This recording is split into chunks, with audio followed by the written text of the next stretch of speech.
Good morning friends, स्वागत है आप लोगों का लाइफ एंड स्टडी में। आज हम लोग पढ़ेंगे भारतीय संविधान की ऐतिहासिक पृष्ठभूमि। तो आप जैसा कि जानते हैं कि भारत में ईस्ट इंडिया कंपनी की स्थापना सन 1600 ईस्वी में होती है, जो महारानी एलिजाबेथ प्रथम के चार्टर के द्वारा 15 वर्षों के व्यापार करने के लिए अंग्रेजों को भारत में अनुमति मिलती है। फिर उसको कंटिन्यू कर दिया जाता है आगे उनके पुत्र जेम्स प्रथम के द्वारा, जो अंग्रेज प्रशासन करना भारत में पूरी तरह से शुरू कर देते हैं।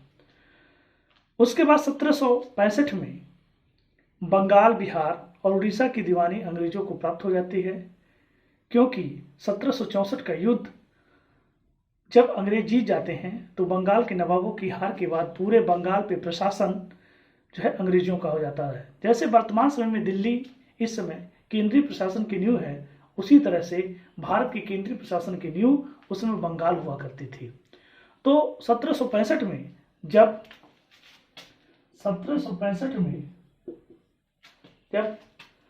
बंगाल, बिहार और उड़ीसा की दीवानी, बंगाल, बिहार और उड़ीसा की दीवानी जब अंग्रेजों को प्राप्त हो जाती है, उसके बाद कंपनी के कार्यों को नियंत्रित और निर्देशित करने के लिए पहला जो काम करते हैं वो 1773 का रेगुलेटिंग एक्ट लाते हैं। अब हम लोग इसको दो रूपों में पढ़ेंगे, एक कंपनी का शासन पढ़ेंगे, दूसरा हम लोग ताज का शासन पढ़ेंगे। पहला है कंपनी का शासन। कंपनी का शासन जो 1773 से 1858 तक चलता है। दूसरा ताज का शासन या क्राउन का शासन। ताज का शासन या क्राउन का शासन यह 1858 से लेकर के 1947 तक चलता है। दो रूपों में इसका विभाजन करके हम लोग पढ़ेंगे। पहला कंपनी का शासन 1773 से लेकर के 1858 तक, दूसरा है ताज का शासन जो 1858 से लेकर के 1947 तक चलता है। तो सबसे पहले हम लोग शुरू करेंगे 1773 का रेगुलेटिंग एक्ट। पहला 1773 का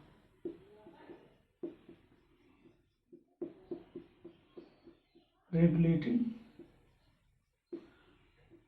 एक्ट।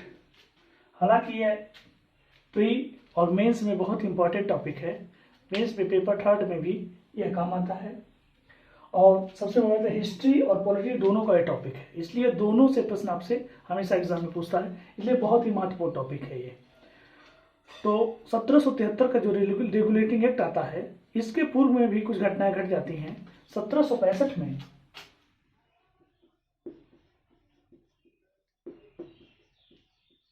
द्वैत शासन की स्थापना होती है,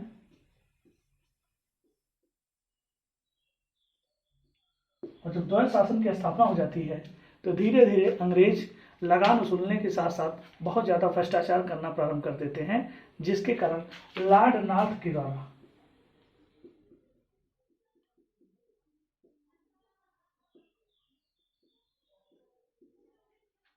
यह रेगुलेटिंग एक्ट लाने की सिफारिश की जाती है। अब देखिए, ये इसके पिछले की पृष्ठभूमि थी। अब हम लोग 1773 का रेगुलेटिंग एक्ट के बारे में जानते हैं। देखिए, भारत में ईस्ट इंडिया कंपनी के कार्यों को नियंत्रित और नियमित करने के लिए इस दिशा में ब्रिटिश सरकार द्वारा उठाया गया यह पहला कदम था। और नियमित और नियंत्रित करेंगे तो क्या होगा, अर्थात कंपनी के शासन पर संसदीय नियंत्रण की स्थापना की गई। पहला जो कार्य इसका था, पहला कार्य कंपनी के शासन पर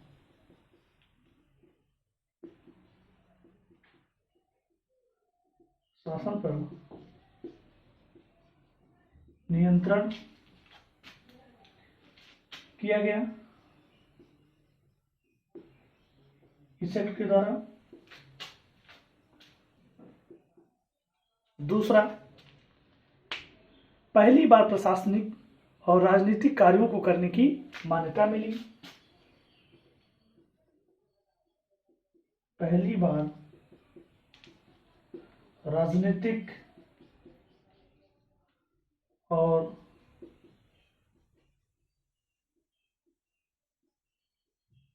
प्रशासनिक कार्यों को करने की मान्यता मिली।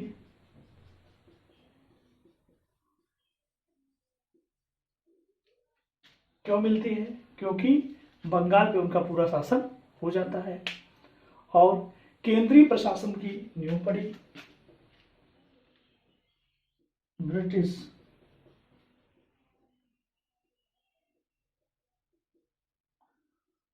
केंद्रीय प्रशासन की नींव पड़ी।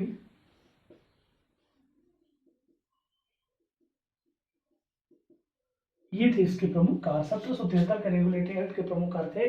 कंपनी के शासन पर नियंत्रण स्थापित किया गया। पहली बार राजनीतिक और प्रशासनिक कार्यों करने की मान्यता मिली। तीसरा है ब्रिटिश केंद्रीय प्रशासन की नींव पड़ी। आइए हम लोग इसकी विशेषता को देखते हैं। आइए इसकी विशेषता को देखते हैं।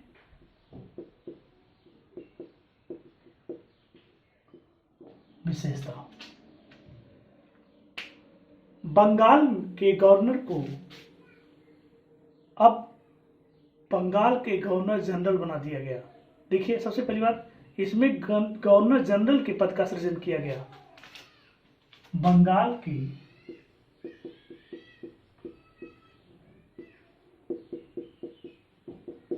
गवर्नर को बंगाल का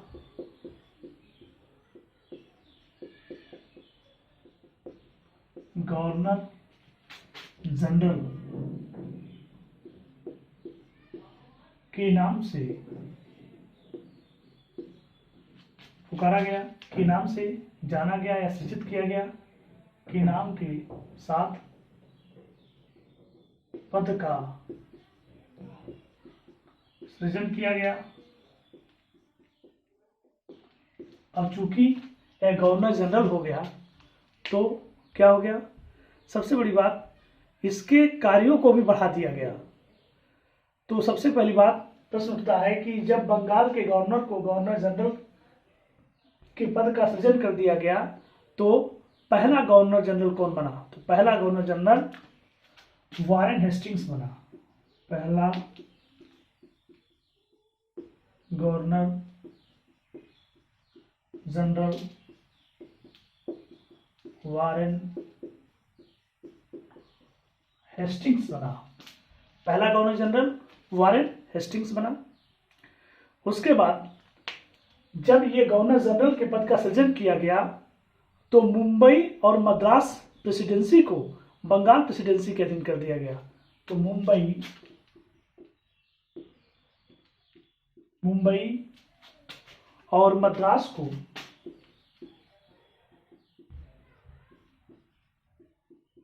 बंगाल प्रेसिडेंसी के अधीन कर दिया गया।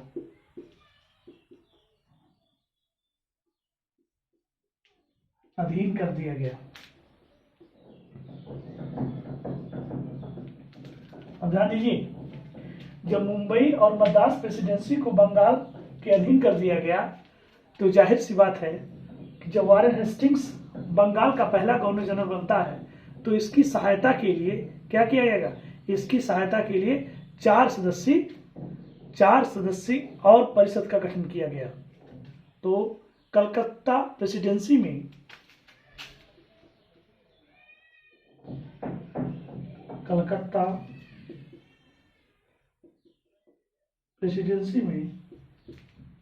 प्रेसिडेंसी में एक ऐसी सरकार की स्थापना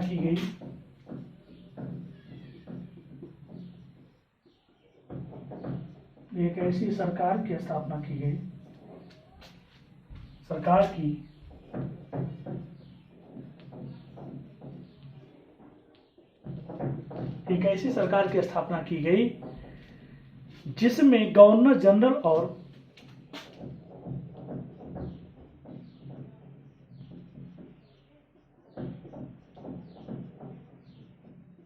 प्लस चार सदस्यीय परिषद का गठन किया गया।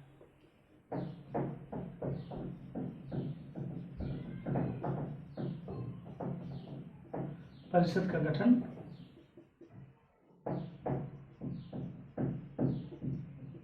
किया गया।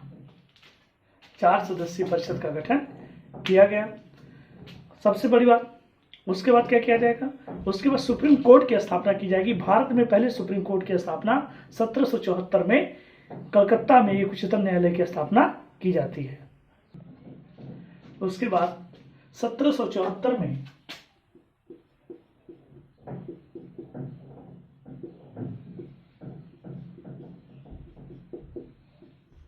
कलकत्ता में एक उच्चतम न्यायालय की स्थापना की जाती है। Very important.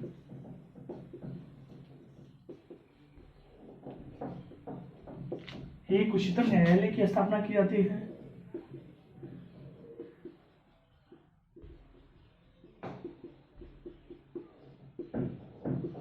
जिसमें एक मुख्य न्यायाधीश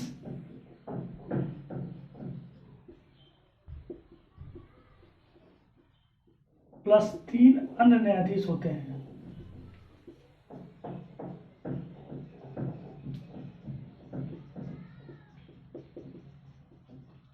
पहले मुख्य न्यायाधीश इसके सर एलिजा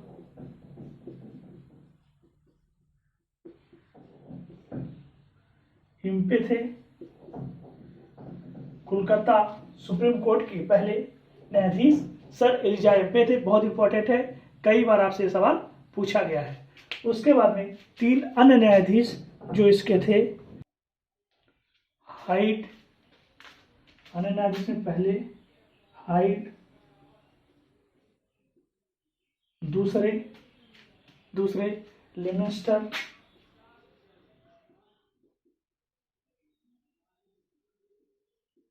तीसरे चैम्बर्स। ये अन्य न्यायाधीश थे। ध्यान रखिएगा, इसका नाम कई बार पूछा गया है। जब 1774 में कोलकाता में एक सुप्रीम कोर्ट की स्थापना की जाती है तो उसके पहले मुख्य न्यायाधीश सर एलिजा एम्पे तथा 3 अन्य न्यायाधीश हाइड, लेमेस्टर और चैम्बर्स नियुक्त किए जाते हैं।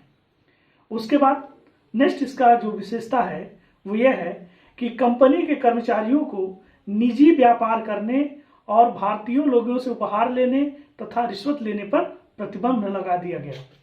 कंपनी के कर्मचारियों को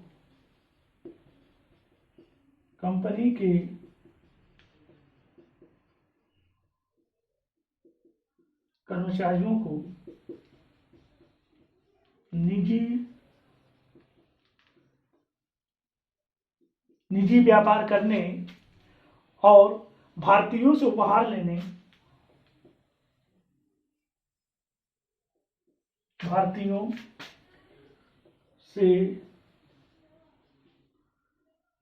लेने, पर प्रतिबंध लगा दिया गया जिससे भ्रष्टाचार को रोका जा सके। इसीलिए कंपनी के कर्मचारियों को निजी व्यापार करने और भारतीयों से उपहार लेने पर प्रतिबंध लगा दिया गया। और एक ही सबसे बड़ी बात कि जो भी व्यापार करना चाहेंगे कंपनी के कर्मचारी और जो भी भारत के जो जो से उपहार लेने वाले, जो प्रतिबंध करने वाले जो व्यापारी थे, उनको जो प्रतिबंधित किया गया, उसके संदर्भ में भारत में अब जो भी व्यापार होगा उसको एक लाइसेंस के माध्यम से व्यापार करना पड़ेगा। बिना लाइसेंस के कोई भी व्यक्ति भारत में व्यापार नहीं कर सकता है। यानी पहली बार लाइसेंसिंग प्रणाली की भारत में शुरुआत होती है। उसके बाद ब्रिटिश सरकार को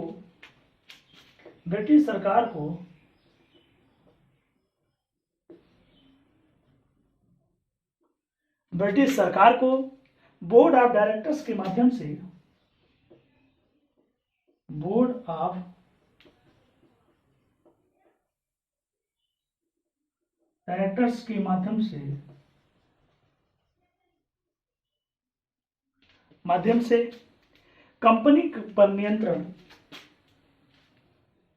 कंपनी पर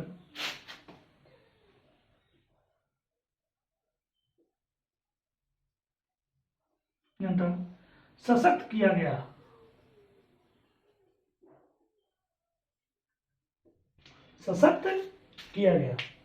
ब्रिटिश सरकार अपने बोर्ड ऑफ डायरेक्टर के माध्यम से कंपनी पर नियंत्रण सशक्त किया, जिससे प्रशासन को और ज्यादा सुदृढ़ और मजबूत बनाया जा सके। उसके बाद 1781 का एक्ट ऑफ सेटलमेंट कानून लाया जाता है, जिसको संशोधनात्मक विधेयक भी कहते हैं और बंगाल जुडिशकेयर भी कहते हैं। अब ध्यान देखिए कि जो 1781 का एक्ट ऑफ सेटलमेंट लाया गया था, इसका जो मुख्य उद्देश्य यह था कि रेगुलेटिंग एक्ट में व्याप्त गंभीर जो व्यवहारिक दोष हैं उनको दूर कर दिया जाए और इस अधिनियम के द्वारा कंपनी के पदाधिकारियों को शासकीय रूप से किए गए कार्यों के प्रति उच्चतम न्यायालय के अधिकार के क्षेत्र से बाहर कर दिया गया। इसका जो दो मुख्य कार्य था, पहला जो रेगुलेटिंग एक्ट में जो भी समस्याएं थी और उसको दूर किया गया, और दूसरा जो सबसे बड़ा कार्य किया गया कि इस अधिनियम के द्वारा जो कंपनी के पदाधिकारी थे वो अपने शासकीय रूप में जो भी कार्य करेंगे उनको अगर उसमें कोई दोष पाया जाएगा तो उच्चतम न्यायालय के अधिकार क्षेत्र के वो बाहर कर दिया गया, उसको ब्रिटिश शासन देखेगा। अब इसके बाद हम लोग पढ़ेंगे 1784 का पिट्स अधिनियम। इसके लिए हम लोग अगले वीडियो में पढ़ेंगे। थैंक यू दोस्तों।